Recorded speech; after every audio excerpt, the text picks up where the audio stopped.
গণিতের দুনিয়ায় ঘটে গেল এক ঐতিহাসিক ঘটনা। প্রায় ১০০ বছরের বেশি সময় ধরে থাকা দুটি জটিল গণিতিক সমস্যার সমাধান করে গণিতের নোবেল খ্যাত ফিল্ডস মেডেল জিতে নিয়েছেন চীনের দুই তরুণ শিক্ষক।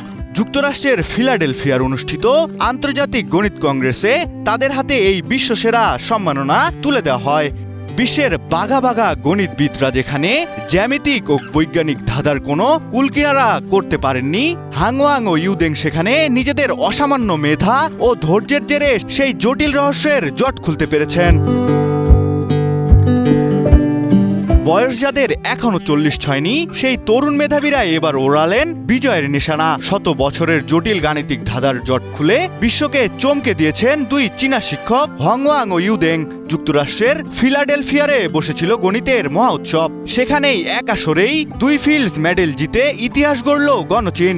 তবে কি এমন দুটি সমস্যার সমাধান করেছেন তারা, যাতে মিলেছে নোবেলের মতো পুরস্কার?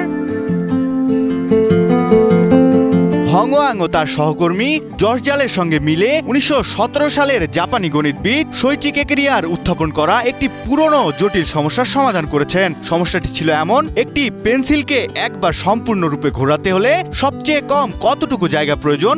ওয়াং ও জাল এই সমস্যাটি নতুন করে বিশ্লেষণ করেন। পেন্সিলটি সমতল জায়গায় নয়, ত্রিমাত্রিক স্থানে ভাসছে, এই ধারণার ভিত্তিতেই তারা সমস্যাটি সমাধান করেন এবং গত বছর তাদের গবেষণা প্রকাশ করেন।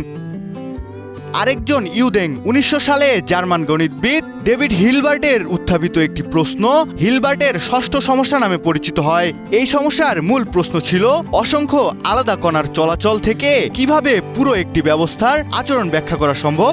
গ্যাসের আচরণ বিশ্লেষণের মাধ্যমে এই সমস্যার সমাধান করেন ইউদেং।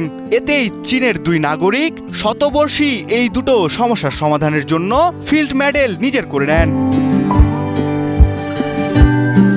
বিজয়ীদের প্রত্যেককে একটি করে নিখাত সোনার মডেল এবং নগদ ১৫,০০০ কানাডিয়ান ডলার পুরস্কার দেওয়া হবে। তবে নোবেলের মতো প্রতি বছর নয়, এই পুরস্কার দেওয়া হয় প্রতি ৪ বছর পর পর। আর পুরস্কার পাওয়ার প্রধান শর্ত হলো গণিতবিদদের বয়স অবশ্যই ৪০-এর কম হতে হবে। তরুণ প্রতিভা উৎসাহিত করতেই এই নিয়ম। এর আগে যুক্তরাষ্ট্রের জন পার্ডন এবং কানাডার জ্যাকব সিমারমন এই পুরস্কার নিজের করে নেন। আর এবারই প্রথমবারের মতো গণিতে বিশ্বের শীর্ষস্থানীয় পুরস্কারটি নিজের করেছেন দুই চীনা শিক্ষাবিদ। এমনই প্রতিবেদন প্রকাশ করে ব্রিটিশ ব্রডকাস্টিং কর্পোরেশন বিবিসি। প্রতিবেদন অনুযায়ী ১৯৯১ সালে চীনের গুয়াংজি প্রদেশের পর্যটন শহর গুইলিনে প্রথম সূর্যের আলো দেখেন ওয়াং। প্রাথমিক বিদ্যালয়ে ২ ক্লাস ডিঙিয়ে ২০০৭ সালে ১৬ বছর বয়সে চীনের পিকিং বিশ্ববিদ্যালয়ে ভর্তি হন। প্রথমে ভূবিজ্ঞান নিয়ে পড়াশোনা শুরু করলেও ১ বছর পেরোতেই গণিত বিভাগে স্থানান্তরিত হন। পরে স্নাতক শেষ করে ফ্রান্সের প্যারিস সুট বিশ্ববিদ্যালয় ও একল পলিটেকনিকে অধ্যয়ন করেন। এখানেই তার ইচ্ছে শেষ হয়নি, এরপর MIT থেকে ডক্টরেট ডিগ্রি অর্জন করেন।